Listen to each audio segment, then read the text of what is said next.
আজকের ভিডিওর টপিক মহা বিপদে আছেন ৭০ বার ইসমে আজম পড়ুন, আল্লাহ খুলে দিবেন রহমতের দরজা। আপনার জীবনে কি এমন সমস্যা চলছে যেখানে কেউ সাহায্য করতে পারছে না, দোয়া করছেন কিন্তু কবুল হচ্ছে না? মনে হয় আজ আমি এমন এক দোয়ার কথা বলবো যে দোয়া দিয়ে আল্লাহকে ডাকলে আকাশের দরজাও খুলে যায়। সুবহানাল্লাহ।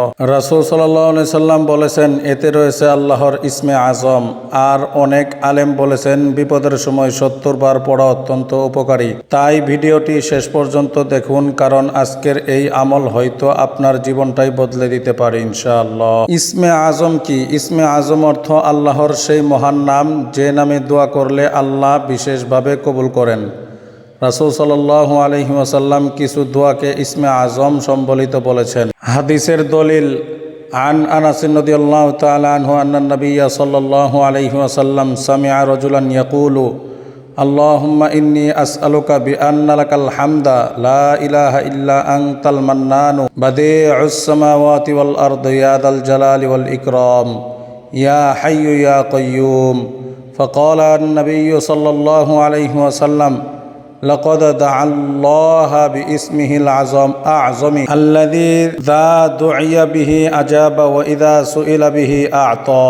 অর্থ, রাসূল সাল্লাল্লাহু আলাইহি ওয়াসাল্লাম এক ব্যক্তিকে এই দোয়া পড়তে শুনে বললেন, সে আল্লাহকে তার মহান নাম ইসমে আজম দ্বারা ডেকেছে, যে নামে ডাকলে আল্লাহ সাড়া দেন এবং কিছু চাইলে তার সাথে সাথেই দান করেন। দলিল সুনানে আবু দাউদ শরীফের হাদিস নাম্বার 1495, জামে তিরমিজি শরীফের হাদিস নাম্বার 3544।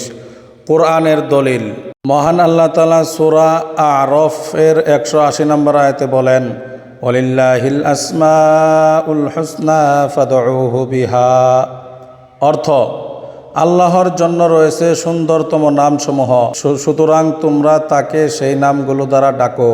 আপনি যদি আল্লাহর রহমত চান তাহলে আজ থেকেই এই আমল শুরু করুন। ভিডিওটি শেয়ার করুন যেন আরো একজন বিপদগ্রস্ত মানুষ উপকৃত হতে পারে। ৭০ বার পড়ার আমল। অনেক বুজুর্গ ও আলেম বিপদের সময় নিচের অংশটি ৭০ বার পড়ার আমল উল্লেখ করেছেন। ইসমে আজম দোয়া, ইয়া হাইয়্যু ইয়া কাইয়্যুম বিরহমাতিকা আস্তাগীথ। অর্থ, হে চিরঞ্জীব, হে সবকিছুর ধারক বাহক, আমি আপনার রহমতের সাহায্য প্রার্থনা করছি।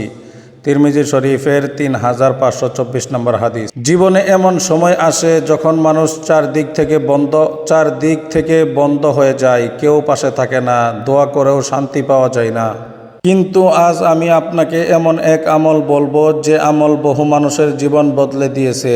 হতে পারে আপনি ঋণে ডুবে আছেন, হতে পারে সংসারে অশান্তি, হতে পারে অসুস্থতার মধ্যে রয়েছেন, ভয় ও টেনশন বা রিজিকের সমস্যা রয়েছে আপনার। প্লিজ মনে রাখবেন, আল্লাহর কাছে অসম্ভব বলে কিছু নেই। তিনি শুধু চান বান্দা যেন ভাঙ্গা হৃদয়ে তাকে ডাকে। হাদিস ও দলিল, রাসূল সাল্লাল্লাহু আলাইহি সাল্লাম বলেছেন, কিছু দোয়ার মধ্যে রয়েছে ইসমে আজম, যে নামে আল্লাহকে ডাকলে তিনি অবশ্যই সাড়া দেন। এক ব্যক্তি দোয়া করছিলেন, ইয়া হাইয়্যু ইয়া কাইয়্যুম। তখন নবী সাল্লাল্লাহু আলাইহি ওয়াসাল্লাম বললেন, সে আল্লাহকে ইসমে আজম দিয়ে ডেকেছে। একবার ভাবুন, যে নামে ডাকলে আল্লাহ কবুল করেন, সেই দোয়া যদি আপনি প্রতিদিন পড়েন তাহলে আপনার জীবনও বদলে যেতে পারে ইনশাআল্লাহ। এক যুবক ছিল, ব্যবসায় ভয়াবহ ক্ষতি হয়, ঋণের চাপে সে দিশেহারা হয়ে যায়, রাতে ঘুমাতে পারত না, সবসময় ছটফট করত। একদিন এক আলেম তাকে বললেন, ফজরের পর ৭০ বার পড়ো ইসমে আজম, ইয়া হাইয়্যু ইয়া কাইয়্যুম বিরহমাতিকা আস্তাগীথ। সে কান্না করে আমল শুরু করল। কয়েক সপ্তাহ পর হঠাৎ তার জন্য নতুন কাজের ব্যবস্থা হয়ে যায়, ঋণ ধীরে ধীরে কমতে থাকে, তার মুখে আবার হাসি ফিরে আসে। আলহামদুলিল্লাহ। কারণ যে হৃদয় আল্লাহর দিকে ফিরে আসে, আল্লাহ তাকে কখনো একা ছেড়ে দেন না। তাই আমলটি বেশি বেশি করার চেষ্টা করুন, আল্লাহ অবশ্যই সমস্ত সমস্যার সমাধান করে দিবেন। ইসমে আজমের আমল করার নিয়ম, আপনি এই আমলটি যেভাবে করবেন, সুন্দর করে অজু করে নিন। ফজরের পর বা তাহাজ্জুদের সময় ৭০ বার পড়বেন, ইয়া হাইয়্যু ইয়া কাইয়্যুম বিরহমাতিকা আস্তাগীথ, এই দোয়াটি। এরপর নিজের ভাষায় দোয়া করবেন, ইয়া হাইয়্যু ইয়া কাইয়্যুম বিরহমাতিকা আস্তাগীথ। এটা পড়ার পর মনে বিশ্বাস রাখবেন আল্লাহ আপনার ডাক শুনছেন। হয়তো আজ আপনার চোখে পানি, কিন্তু মনে রাখবেন আল্লাহর রহমত কখনো বন্ধ হয় না।